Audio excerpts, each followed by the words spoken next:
ئەو ئاڵایی کوردستان هێمای گەل و نیشتیمان خۆشەویستە لە دڵمان ڕێزی دەرگین هەمومان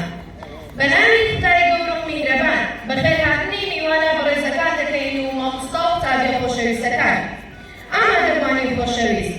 جوانترین دەستپێک بۆ چاڵاکی ئەم ڕۆمان بریتی دەبێت بە قوڵەتێک وەستان بۆ گیانی پاکی شەهیدانی کورد و کوردستان لەگەڵ مارشی نیشتیمانی عێراقی فەرم و هەستە سەرپێ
خوشحال ئەوڕۆکە لە بۆنەیەکی نەرین لە بۆنەیەکی نەتەوەیی ئەویش بەرز ڕاگرتنی ئاڵای پیرۆزی کوردستان